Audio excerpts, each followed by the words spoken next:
Hello et bienvenue dans une nouvelle vidéo. Aujourd'hui, on va tester un nouveau fond de teint ensemble.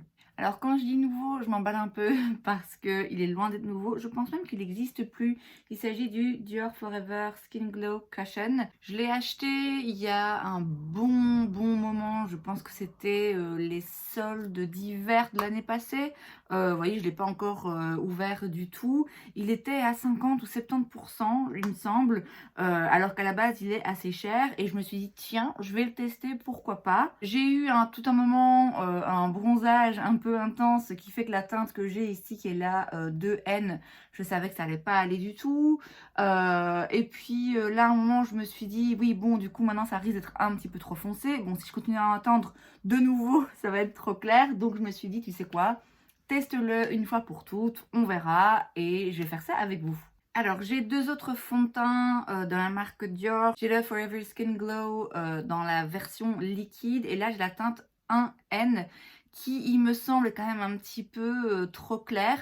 Je peux pas dire que j'adorais cette formulation de fond de teint. Il bougeait un peu sur moi. Il avait du mal à sécher et à rester en place. Donc, c'était pas le plus longue tenue ni haute couvrance d'ailleurs en termes de fond de teint. Ensuite, j'ai le Dior Backstage et là, j'ai la teinte 1.5N. On est toujours dans une couvrance légère à moyenne. Après, c'est quand même un peu plus modulable, j'ai l'impression, que le Skin Glow. Et c'est vrai qu'ici, on est sur un très joli fini et sur une formule qui va un peu à tout le monde en fait. Contrairement au Skin Glow où clairement, si vous avez la peau grasse, ça va vraiment pas tenir du tout. Le Forever Skin, le classique, je vais dire, il me semble que pour les peaux sèches, il est un petit peu trop asséchant. Là, on est un petit peu sur un entre-deux qui convient au plus grand nombre, qui sans doute explique aussi le succès de son teint. Et donc celui-ci, je rappelle, c'est le Forever Skin Glow en version coussin, donc à voir si la formule va être différente. Ce qui m'a donné envie de réessayer, enfin d'essayer enfin ce fond de teint surtout, c'est le fait qu'il n'y a pas longtemps, j'ai fait une vidéo sur tous mes produits Wet n Wild et que j'avais un fond de teint Cushion aussi dans cette marque que j'adorais vraiment et dont malheureusement je dois me séparer parce que la teinte ça va pas du tout. Et donc ça m'a un peu inspirée, je me suis dit tiens après tout t'as un autre fond de teint dans le même type de packaging, donc tente-le. En parlant de packaging, quand même, voilà, Dior quoi, c'est quand même très joli, il faut bien l'avouer. Bon, c'est accessoire, hein, je m'en fous, le Wet n Wild en l'occurrence, c'était un packaging un peu cheap en plastique, pas du tout chic et élégant, mais pour autant, j'adorais le fond de teint. Mais enfin, c'est une chouette petite touche d'avoir un joli packaging. Il y a aussi un miroir à l'intérieur et vous avez une petite houppette avec laquelle vous pouvez prélever le fond de teint. Alors moi, juste histoire de couvrir toutes mes bases, j'ai aussi un Beauty Blender, j'ai aussi une petite éponge comme ceci, Beauty Blender, et j'ai aussi mon pinceau favori pour mettre le fond de teint. Comme ça, je vais pouvoir voir un peu différentes techniques. Si jamais je me rends compte que cette petite éponge, ça va pas, on va essayer de voir un petit peu ce qui me convient le mieux. Alors j'ai appliqué un primer, j'ai mis l'or de chez Guerlain puisque j'ai pour but de le vider mais j'arrive pas vraiment à récupérer le fond et parce que c'est un primer que je connais et que j'aime beaucoup. On va donc retirer, si j'y arrive, la petite opercule ici et voilà. Ils ont carrément imprimé Dior dans le coussin. Alors je vais vite fait y aller au doigt pour voir un petit peu la teinte. Vous voyez, ça va, hein, finalement, le 1N, je pense qu'il était vraiment trop clair pour moi. Et c'est parti, donc dans un premier temps, je vais utiliser... Par contre, le produit sort bien, hein. Le Wet n Wild, là, je me rappelle qu'il fallait quand même bien presser pour sortir le produit. Là, il est direct à la surface de la mousse ici. Je peux pas dire que j'adore cette petite éponge. On va y aller au Beauty Blender, hein, parce que l'éponge là, pas fan. Voilà, il me semble que là quand même on distribue mieux le fond de teint. On peut mieux l'estomper. Cette éponge en fait c'est une matière un petit peu siliconée comme ça et du coup ça reste un peu en paquet en fait, j'ai l'impression. Et voilà le résultat. J'aime bien l'application à l'éponge. Clairement ça, c'est pas la peine. D'ailleurs ici à l'endroit où j'ai commencé par utiliser cette éponge, j'ai l'impression qu'il y a un petit peu plus de matière qui est restée qui est resté en surface. Alors c'est pas une couvrance de la mort, hein, en même temps c'est pas forcément le but. Par contre j'ai l'impression qu'il a un fini plus satiné et moins glowy justement que le Skin Glow en version liquide. Alors si jamais en termes de teinte, donc ici c'est le Forever Skin Glow dans la version liquide et là c'est le 1N. Là c'est le Dior Backstage 1.5N et ici c'est le Skin Glow dans la version coussin donc que j'ai essayé aujourd'hui dans la teinte 2N. Clairement le 1N pour moi il est juste vraiment trop clair.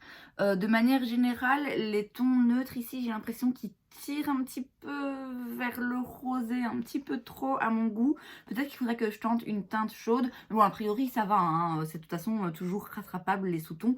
Mais en termes d'intensité, on va dire de teinte, le 2N, je pense que ça me convient. Je vais aller faire le reste de mon make-up et je reviens après. Voilà le résultat avec le reste de mon make-up fini. Comme d'habitude, tout ce que j'ai utilisé, ce sera dans la barre d'infos juste en dessous. Je vais aller faire ma journée. Je reviendrai vers vous plus tard pour voir un petit peu comment le fond de teint a évolué. Ok, alors, il est maintenant 16 h, j'ai mis le fond de teint entre 10 et 11 h il me semble. J'ai pris le train, du coup j'ai porté un masque, je dirais une vingtaine de minutes. J'ai fait aucune retouche, j'ai juste frotté un petit peu, j'avais la trace de mes lunettes ici et j'ai remis un petit peu de gloss quand même. Sinon pour le fond de teint, voilà du coup ce que ça donne. Franchement c'est pas ouf. Alors je sais pas si vous verrez, ici j'ai une ride, alors j'ai des rides, hein, c'est pas grave, ça arrive.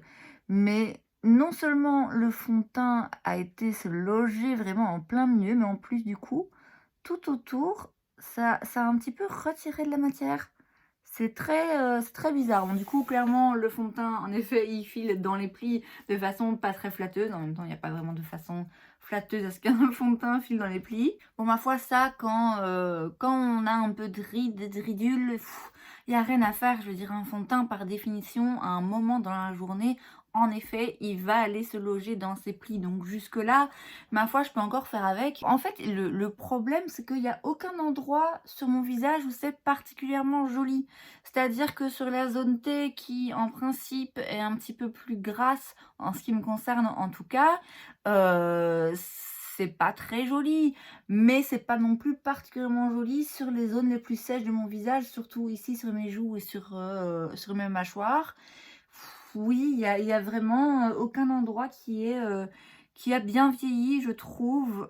Finalement, l'endroit où ça va encore le mieux, c'est là où j'ai du blush et du bronzer, parce que du coup, le fond de teint est un peu caché. Par contre, j'ai l'impression que c'est pas du tout le même genre de formule que le Forever Skin Glow en version liquide, puisque là, on est quand même sur quelque chose avec un fini un petit peu plus mat, alors que l'autre, vraiment, je me rappelle, il n'était pas particulièrement glowy et hyper brillant, mais il avait quand même ce côté qui restait un petit peu collant et qui bougeait un petit peu partout.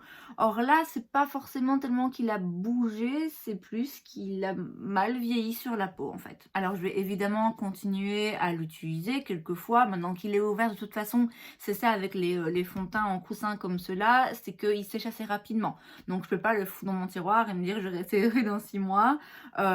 Donc voilà, je vais l'utiliser quelquefois, l'utiliser avec différents primers, avec différents produits également par-dessus pour voir un petit peu ce que ça donne. Juste après l'avoir appliqué, c'est pas particulièrement moche, je pense que juste vraiment il tient pas très bien sur la peau, il vieillit pas très bien sur la peau, mais voilà, a priori c'est un fond de teint que je peux porter, juste sans doute que j'éviterai de le mettre quand je sais que je vais vouloir le garder joli pendant plusieurs heures. En résumé, pas convaincue, certes le packaging est très joli, mais ouais, le Wet n Wild qui coûte une fraction du prix était bien mieux. De toute façon tant mieux parce que je pense bien que c'est plus disponible, ou en tout cas que ça a été reformulé ou mis sous un différent packaging, j'en sais rien, mais je pense que celui-ci en l'état vraiment il se trouve plus, donc vous perdez rien. Et c'est donc tout pour cette vidéo, j'espère que ça vous a plu. Si c'est le cas, n'hésitez pas à laisser un like. Vous pouvez aussi vous abonner à ma chaîne parce que c'est gratuit, donc pourquoi pas. Et moi, je vous vois la prochaine fois. Bye!